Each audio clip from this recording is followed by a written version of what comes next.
Graça e paz, meu irmão. Graça e paz, minha irmã, tudo bem com você? Estamos aqui no nosso discipulado, irmãos. Glória a Deus. Vamos dar continuidade ao nosso estudo. Nós estamos estudando sobre o batismo nas águas, né? Sem muitas delongas, irmãos, vamos falar sobre o significado e a finalidade do batismo. Irmãos, vocês sabem o que significa o batismo? O significado do batismo? O ato do batismo é um momento de alegria no céu. É um ato solene, festivo e de grande importância para a vida do batizando e também para a igreja que o recebe. Quando o salvo desce às águas batismais e é coberto pelas águas, ele declara que, ao crer em Jesus, ele morreu para o mundo de pecado e foi sepultado com Cristo. Simbolicamente, quando ele sai das águas, ele está declarando que ressurgiu para viver uma nova vida em Cristo. Então, o significado do batismo é aqui, ó, morte e sepultamento do velho homem, e agora vem a ressurreição. O apóstolo Paulo, o grande teólogo, nos disse que lá em Romanos capítulo 6, versículo 6 também ao 14, Paulo nos escreve e fala que, sabendo isto, que o nosso homem velho foi com ele crucificado, para que o corpo do pecado seja desfeito, para que não sirvamos mais ao pecado, porque aquele que está morto está justificado do pecado. Ora, se já morremos com Cristo, cremos que também com ele viveremos. Sabemos que, tendo sido Cristo ressuscitado dentre os mortos, já não morre. A morte não tem mais domínio sobre ele, pois quanto a ter morrido, de uma vez morreu para o pecado, mas quanto viver, vive para Deus. Assim também vós considerai-vos certamente mortos para o pecado, mas vivo para Deus em Cristo Jesus, o nosso Senhor, irmãos. Aí está o significado do batismo, né, irmãos? A finalidade, qual o objetivo? Qual a finalidade do batismo? Você sabe também me dizer? Quando somos batizados, declaramos que Cristo morreu na cruz pelos nossos pecados, para que morrêssemos para o pecado. Declaramos ainda que nos arrependemos, cremos pela fé e aceitamos a Cristo e seu sacrifício como o único meio de salvação. Também declaramos que recebemos o perdão e estamos salvos e seguros em Cristo e dispostos a servi-lo e segui-lo todos os dias de nossa vida. Portanto, então está aí, irmãos, a finalidade do batismo é dar testemunho público da nossa fé e a salvação em Jesus, ou seja, tornar público a nossa fé. Eu aceitei Jesus, então agora eu vou me prontificar a ser batizado, a me batizar, né? Na verdade, eu quero me batizar. Isso é tornar pública a minha fé. Essa é a finalidade, esse é o objetivo. O objetivo do batismo. Com o ato do batismo, proclamamos sem palavras e publicamente e especialmente diante da igreja, proclamamos a salvação e a transformação que Jesus realizou em nosso interior. Isso glorifica ao Senhor Jesus. Meus irmãos, 1 Coríntios capítulo 6, versículo 20. Aí está a finalidade do batismo, testemunho público de fé. Aquele que experimentou o arrependimento sincero, irmãos. Arrependimento sincero de pecado pelas obras regeneradoras, pela obra regeneradora do Espírito Santo e recebeu pela fé em Cristo a certeza do perdão, esta pessoa sentirá imediato desejo de testemunhar a sua experiência e o milagre da salvação recebido. Então está aí.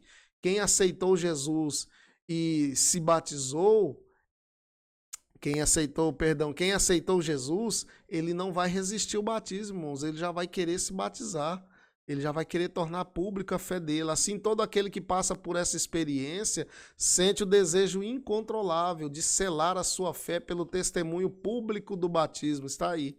A Bíblia nos mostra vários exemplos disso. Todos os que criam e eram salvos eram logo batizados. Lá no livro de Atos está nos dizendo. Atos capítulo 2, versículo 38, versículo 41.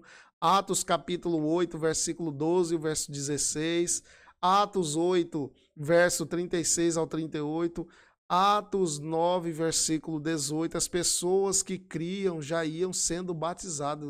Não tem resistência para o batismo. A responsabilidade. Irmãos, agora preste muita atenção aqui. Você que foi batizado, você que já é um batizado, você tem responsabilidades, você tem obrigações, irmãos. E o compromisso assumido com Deus e com a igreja. Agora você tem compromisso com Deus e com a sua igreja. O batizando deve estar liberto de toda sorte de vício e jogos. Irmãos, aquela pessoa que se batiza, agora ele vai começar uma nova vida em Cristo. Ele nasceu de novo, né? O batizado também passou pelo batismo, agora é como se fosse uma criancinha. O novo nascimento, ele ressurgiu das águas, o novo nascimento agora vai começar a gerar em você Cristo Jesus. Nós vivíamos uma vida de pecado, agora Jesus começa a ser gerado. Esse novo batizando, irmãos, agora tem nova vida, novos costumes, novos hábitos. Agora a sua vida deve ser vivida a ponto de glorificar a Deus, de forma que glorifique a Deus. Então os vícios e jogos, você deve se libertar disso. João capítulo 8, versículo 32, versículo 36. Lucas também, 21, vai falar desse contexto.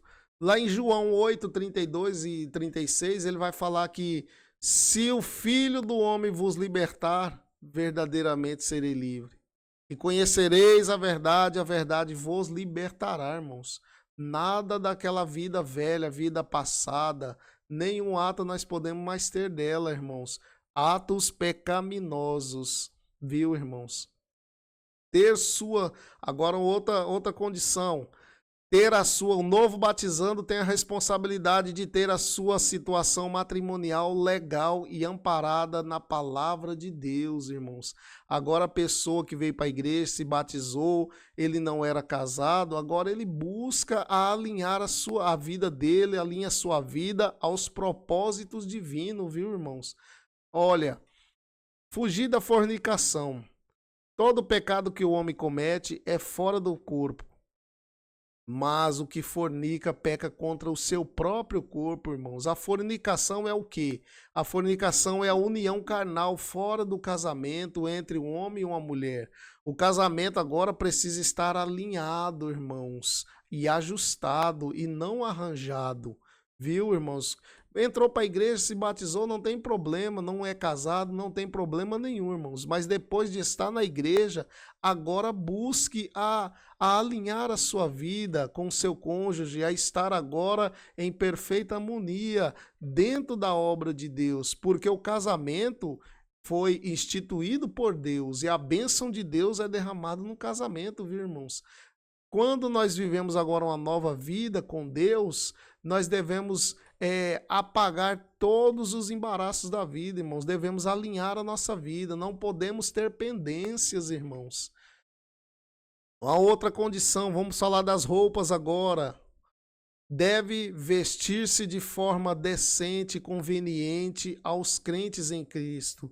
A sua vida agora está alinhada com Deus, você se batizou, você é uma nova criatura, então agora as suas vestes não podem ser vestes profanas, irmãos. 1 Timóteo capítulo 2, versículo 9 e 10, aquele texto famoso lá, que o apóstolo Paulo dá conselho ao jovem pastor Timóteo, né? Timóteo estava pastoreando e aí ele precisava de instruções do apóstolo, então o apóstolo instruiu ele que do mesmo modo, as mulheres se ataviem em trajes honesto, com pudor e modéstia. Isso aí é a doutrina, irmãos, olha. Não com tranças ou com ouro, pérolas ou vestidos preciosos, mas como convém às mulheres que fazem profissão de servir a Deus com boas obras. Irmãos, vamos examinar esse texto aqui para nós não criar heresias ou coisas polêmicas, o que o texto não fala. Vamos examinar o texto. Neste contexto aqui, Paulo está ensinando o jovem pastor daquela igreja, porque ali as mulheres estavam vivendo de uma forma, irmãos, que elas estavam começando a se enfeitar demais, olhando muito para a cultura daquele ambiente. E como elas começavam a se enfeitar de uma forma tão excessiva, elas achou que a beleza estava naquilo, irmãos. Então Paulo fala para ela, não, o seu jeito agora de se vestir, ataviar, não seja com pérolas, vestidos preciosos ou tranças, porque isso aí, a beleza não está nisso, mas a beleza deve estar no interior. Aqui está um comentário do doutor William Hendricks. O doutor William, ele faz um comentário desse versículo: fui buscar o conhecimento para trazer para os meus irmãos. Aqui o doutor diz que a mulher cristã deve compreender que o seu verdadeiro adorno não consiste em penteados ou em joias ou em amparado. O adorno da mulher cristã não está nisso, mas é a prática das boas obras que são fruto de um caráter transformado, ou seja, o caráter transformado, a pessoa é pura. Isso sim é o que deve ser o verdadeiro adorno na vida da mulher cristã. Então, as mulheres que professam a religião cristã devem ser modestas para vestir, sem demonstrar um estilo inadequado e deselegante, ou demonstrar um estilo de ostentação ou de elevado custo, roupas muito caras, né? As boas obras são o melhor adorno, irmãos. É isso aí, um bom caráter, irmãos. Bom testemunho é o melhor adorno, porque segundo os critérios de Deus, são de elevado preço. A modéstia e a limpeza devem ser mais levadas em conta do que a elegância e a moda ou a roupa, viu, irmãos? Paulo aqui, ele não está falando que é pecado fazer trança ou usar o seu vestido. Ele não está falando nada de pecado nisso, mas na intenção do coração de querer de ataviar de forma exterior, achando que isso é o que é a beleza. Paulo só está falando, olha, isso aí não tem nada de beleza. Preocupe-se com as boas obras. Os costumes nisso, irmãos, não tem nada a ver com pecado. Usos e costumes são locais. Cada região tem o seu uso, tem o seu costume, cada região tem sua cultura.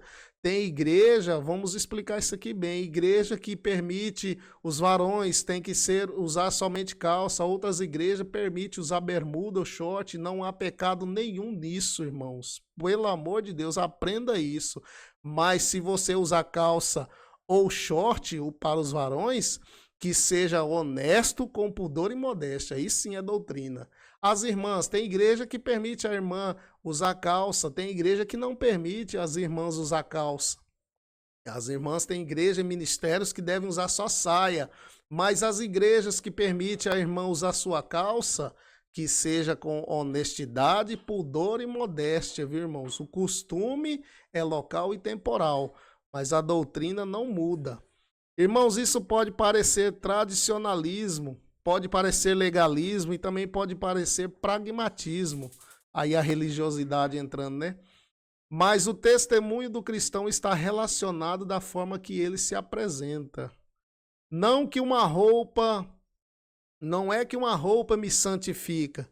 Eu nunca posso demonstrar a minha santidade pelas roupas ou pelas vestes, mas é que o fato de eu estar sendo santificado, isso muda a minha forma de me apresentar, irmãos. Muda o meu perfil, o perfil da minha roupa, o perfil que eu visto, muda a forma em que eu me apresento. Isso está relacionado não à minha santidade, mas está relacionado ao meu pudor e à minha decência. Em cada cidade, como eu já havia dito, cada região, cada igreja tem os seus costumes diferentes, o modo diferente de se vestir, mas que seja sempre dentro da doutrina, pudor e modéstia, viu, irmãos? E a sua aparência precisa condizer com o pudor e o recato que cabe aos cristãos. Não tem dessa, irmãos, de falar que é crente, servo de Deus, mas veste-se de forma indecente. É isso que o texto está nos dizendo. Cuidado com a intenção. Isso são coisas que a Bíblia nos corrige e nos orienta, porque o cristão deve ter uma característica que aponte para a sua fé. Se o salvo, agora outro assunto, se o salvo morrer sem ter a oportunidade de ser batizado, olha aí, a sua salvação em Cristo não estará comprometida. Tá? Isso aí nos dá o exemplo, Jesus nos deu o exemplo do ladrão da cruz, não deu tempo dele se batizar.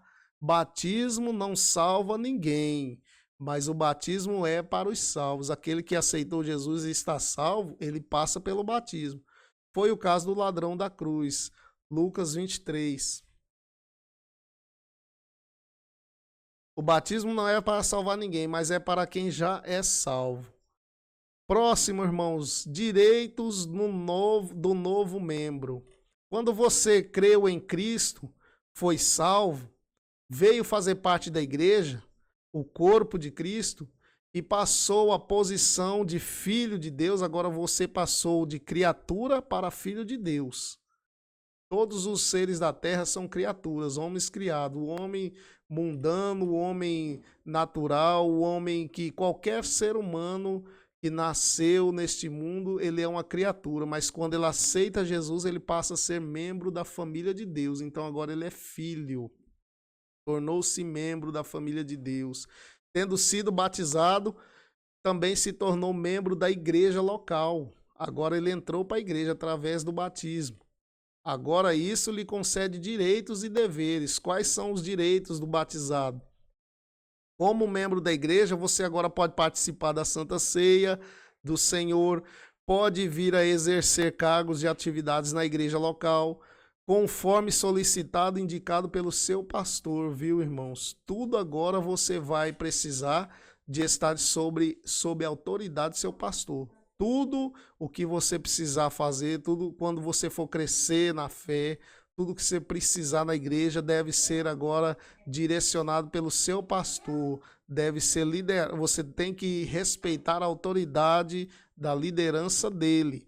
À medida que você crescer na fé e na vida cristã, o seu pastor perceberá e se você tem vocação ministerial em seu serviço ao Senhor. Se você tiver, ele conduzirá conforme o Espírito Santo direcionar, ante a necessidade da igreja e da obra de Deus. Entendeu, irmão? Seus direitos. Você tem direito de tomar Santa Ceia, tem direito de participar dos cargos da igreja. A sua vocação, que é coisa espiritual, se você tiver vocação para ser um grande pregador ou uma grande missionária, o seu pastor vai ver isso e aí ele vai agora te ordenar, te incentivar, te instruir, te ensinar. Deveres de um membro. Você teve os seus direitos, agora vamos ver os seus deveres como um membro da igreja. Como membro, você tem o dever de manter a comunhão em Cristo Jesus, a comunhão com os seus irmãos. Você tem o dever de frequentar os cultos, ser fiel em tudo. Irmãos, aqui só para me pontuar isso aqui, ó. Você tem o dever de frequentar os cultos. Isso aqui é porque uma pessoa salva, ele cultua, ele congrega, ele tem comunhão com os irmãos. Mas cultuar também não é para ser salvo, não. Pelo amor de Deus, eu já ouvi muitos pastores falando, se Jesus vir e você não está na igreja, você está faltando na igreja. Irmãos, a salvação é Jesus é quem salva. Aprenda isso. Não aceite isso na sua mente. Você deve respeitar o seu pastor, não deve afrontá-lo em nada, mas isso aqui você tem que aprender. Quem salva é Jesus, não é tempo de congregação, não, ou dias de culto que você foi, não. Isso nós não pode ter isso na nossa mente. Mas a sua obrigação é de frequentar a igreja, ser fiel em tudo, nas diversas áreas da vida, diante de Deus e diante dos homens. Precisa ser fiel nos dízimos e nas ofertas, participar da vida ativa da igreja. Isso aqui tudo é dever seu, viu, irmãos? Servindo a Deus de coração e dando bom testemunho, um testemunho compatível com o evangelho em todos os aspectos da sua vida. Deve consagrar a sua vida a Deus, sua família deve consagrar a Deus, tudo que você possui e tudo que diz respeito a você. Isso são deveres que nós temos. Se nós somos cristãos, os cristãos fazem tudo isso, viu, irmãos? Isso aí é da nossa natureza, é o nosso costume. Concluindo então o nosso estudo de hoje, a lição do batismo nas águas, a tradição do batismo cristão começou com Jesus, foi o primeiro que deu início. Jesus, o nosso Senhor, nosso Salvador, o nosso Deus. Como vimos, o batismo não é um sacramento, não é para salvação não, viu, irmãos? Mas a primeira ordenância dada aos discípulos do Senhor. A primeira ordem foi para se batizar. Deve ser feito como deve ser feito, é por imersão, mergulhando nas águas. E qual é o modelo, qual é o estilo? É em nome do Pai, do Filho e do Espírito Santo. O batismo, assim como as boas obras, não salvam e nem ajudam a salvar ninguém, viu? Não é para salvação, mas o batismo é para quem já está salvo. Todos os salvos devem se batizar, obedecendo a ordenança de Jesus, isso é ordem, dando testemunho público da sua fé e salvação em Jesus Cristo. Deve integrar-se à vida ativa da igreja. Você não pode subir da igreja, viu? Lá em Hebreus 10 nós falamos disso. Aquele que tem costume de sumir da igreja não pode. Deve integrar-se à vida ativa da igreja, você deve congregar para relacionar-se com os irmãos pela comunhão do Espírito Santo, sempre exercendo seus direitos e deveres que acabamos de mostrar e sendo abençoado e sendo uma bênção. Deus te abençoe, meu irmão, em nome de Jesus.